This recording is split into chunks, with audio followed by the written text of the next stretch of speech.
സാറേ ഈ പാട്ടുകളൊക്കെ എഴുതുന്ന സമയത്ത് സാറിന്റെ മനസ്സിൽ ഇന്നവരെയും കൊണ്ട് പാടിക്കണമെന്നുണ്ടോ? കുറച്ചൊക്കെ ഉണ്ടാവും. ഉണ്ടാവും. നമ്മളൊരു പാട്ട് ചെയ്തിട്ട് നമ്മളുടെ മനസ്സിൽ ഇത് ഇന്നയാൾ പാടി. പക്ഷേ കുറച്ച് വർഷങ്ങൾക്ക് മുമ്പ് വരെ ആരെ കൊണ്ട് പാടിക്കും എന്നുള്ളൊരു ചിന്തയ്ക്ക് എന്നൊരു ചോദ്യം ഉണ്ടായിരുന്നു. അല്ല, ചോദ്യം വളരെ കുറവായിരുന്നു. ഓക്കെ.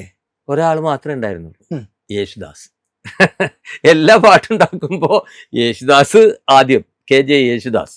ദാസേട്ടനെ കൊണ്ട് പാടിക്കുക എന്നുള്ളതാണ് എല്ലാവർക്കും ഒരേ സ്വരത്തിൽ എപ്പോഴും തൃപ്തിയുള്ള കാര്യം. സാറ് യേശുദാസ് കഥയുണ്ടല്ലോ അല്ലേ, അതൊരു പാടിക്കാൻ വരുന്നത്? പിന്നെ അപ്പോ അത് അന്ന് അങ്ങനെ. പിന്നീട് MG ശ്രീകുമാർ കുറെ വന്നു.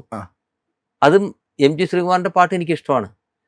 മറ്റു വേറൊന്നും ഉണ്ടല്ല, പുള്ളിയുടെ ഭാവം.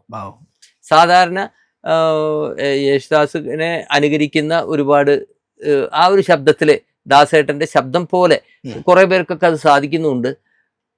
പക്ഷെ ഒറിജിനൽ ഫീൽ നമുക്ക് കിട്ടണമെങ്കിൽ നമ്മൾ നമ്മുടെ സ്വന്തം ശബ്ദത്തിൽ ഒരു കലർപ്പില്ലാതെ പാടുമ്പോഴാണ്. അത് MG ശ്രീകുമാർ പാടും. ഓഫ് കോഴ്സ് അതിനൊക്കെ വളരെ മുമ്പ് നമ്മുടെ ജയേട്ടൻ പറയേ വേണ്ട, പാടി തെളിയിച്ചു. പാടി തെളിയിക്കല്ല, ജയേട്ടൻ ചില പാട്ടുകൾക്ക് ഭാവം കൊടുത്താൽ അതിൻ്റെ അപ്പുറത്ത് ഭാവം ഈ ലോകത്തിൽ ആർക്കും കൊടുക്കാൻ പറ്റില്ല. അങ്ങനെയാണ്, അതൊരു സ്പെഷ്യൽ ഇതാണ്.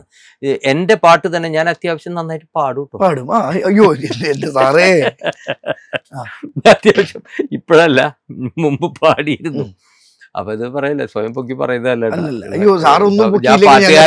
ഞാൻ പാട്ടുകാരനെ അല്ല, പാട്ടുകാരൻ മോഹിച്ചിട്ടുമില്ല. പക്ഷെ അത് അങ്ങനെയാണ്.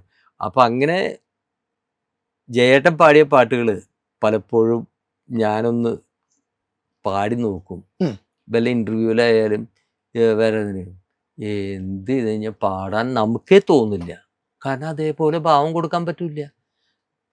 അങ്ങനെ പാടിയ പാട്ടുകളൊന്നും സ്റ്റേജിൽ ആരും അവതരിപ്പിച്ച് ഒരിക്കലും രക്ഷപ്പെടില്ല.